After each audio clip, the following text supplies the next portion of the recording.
Listen closely to the sound of the wind whipping across the Han River. This city, Seoul, sparkles with technological brilliance and blinding speed. But beneath the surface, there are places where the light doesn't reach, places that hold secrets whispered only to the cold, churning water below. Imagine a bridge, not just built for travel, but seemingly built to bear the emotional weight of an entire nation's unspoken despair. Why do hundreds of people, year after year, choose one specific, seemingly ordinary crossing point to end their journey? The structure itself holds a gravitational pull, a desperate, terrifying allure that defies all logic and every preventative measure. This is where South Korea's brightest light casts its darkest shadow, a place where the air itself feels heavy with unfinished sorrow. We begin our descent into the profound, chilling mystery of the Mapo Bridge. They call it the Mapo Bridge. It's an elegant span, connecting the bustling business district of Yeouido to the central Mapo district. On the surface, it is merely steel and concrete, but the statistics tell a different, gruesome story. By the early 2010s, this bridge had earned a macabre reputation, accounting for nearly half of all fatal jumps in the city. Think about that, a single structure chosen above all others, becoming a funnel for unimaginable desperation. How does an inanimate object become so saturated with tragedy that it develops its own dark legend?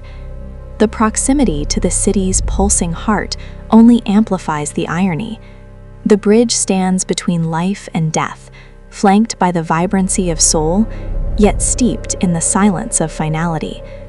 The relentless flow of cars moving quickly past seems oblivious to the profound existential struggle that plays out nightly along its cold, unforgiving railing. It is a portal, guarded by nothing but wind. The local government, along with Samsung Life Insurance, launched a controversial campaign in 2012, attempting to neutralize the bridge's grim reputation. They didn't rename it, they redefined it. It was rebranded the Bridge of Life. The effort was almost painfully ironic.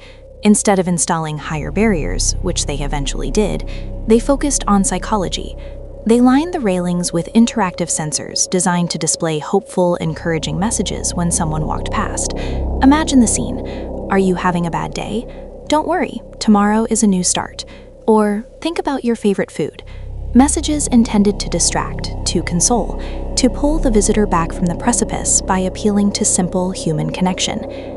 This corporate attempt to inject manufactured cheer into a place defined by absolute despair created a psychological battlefield of staggering proportions, turning the walk across the bridge into a bizarre, desperate game of emotional catch and release. But the messages, intended as lifelines, often had the opposite effect.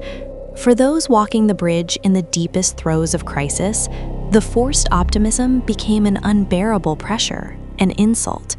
How could a generic phrase about a sunny future possibly compete with the overwhelming weight of years of silent suffering? One particularly haunting detail, the sensors were designed to ask, "What brought you here today?" An innocent, interactive question that for someone contemplating their final choice may have felt like an accusatory final judgment whispered by the bridge itself.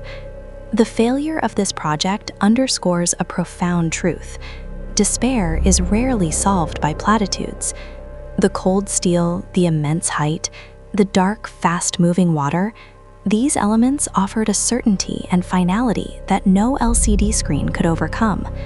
The Bridge of Life experiment ultimately proved that hope cannot be mass-produced.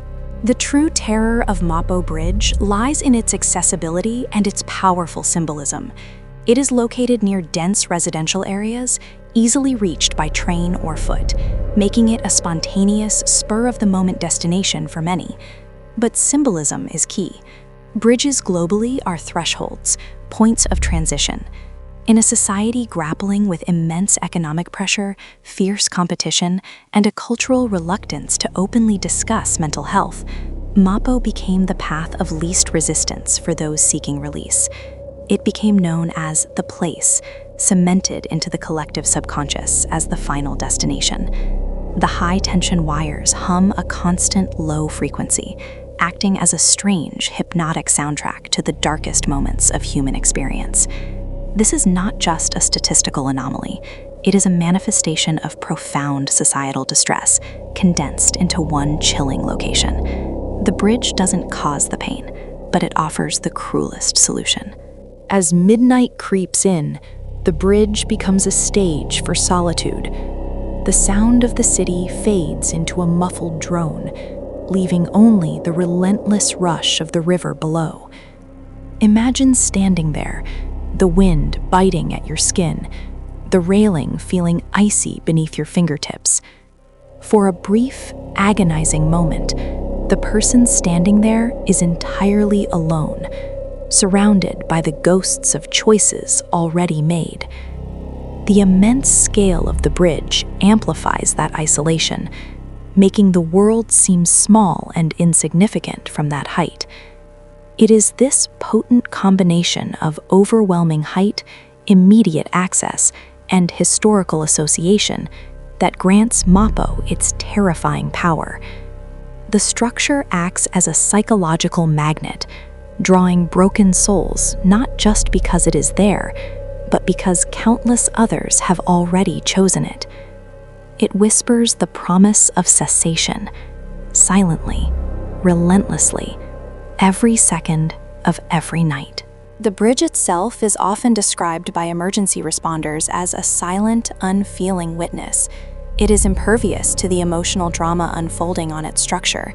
It simply stands, enduring the weight of traffic and the far heavier, invisible weight of existential crisis. The engineers designed it for resilience against the elements, but they could never have foreseen its vulnerability to human despair.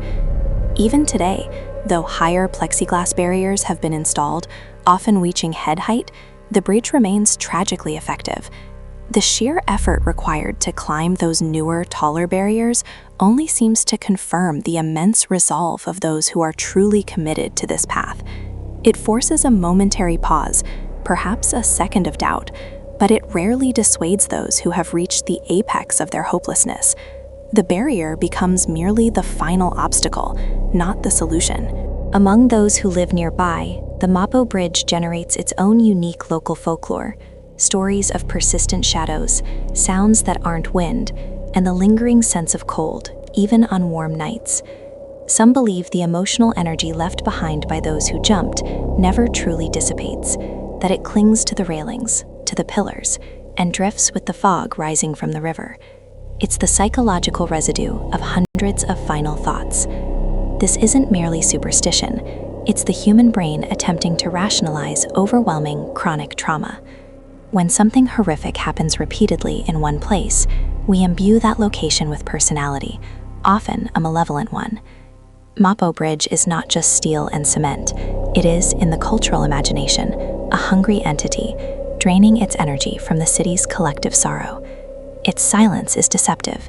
It is roaring with unspoken tragedies. Mental health professionals often cite the copycat effect when discussing Mapo Bridge.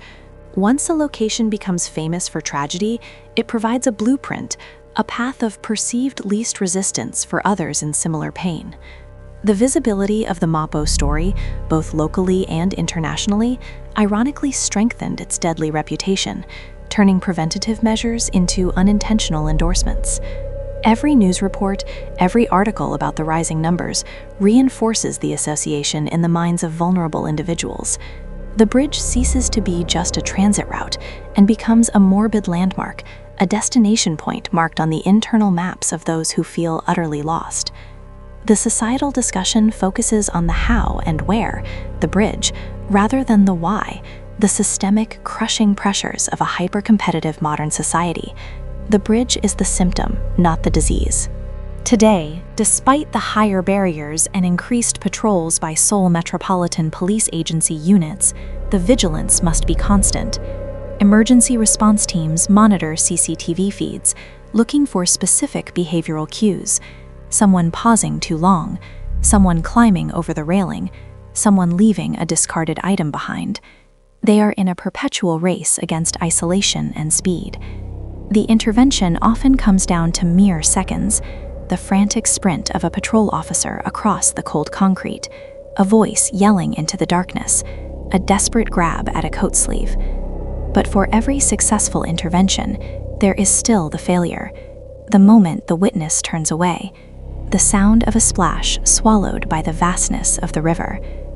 The bridge remains a heavy burden on the city, a structural monument to the collective failure to adequately address the inner turmoil of its citizens. So we leave the Mapo Bridge standing alone against the city lights. It is a terrifying paradox, a testament to engineering excellence, yet forever stained by human tragedy.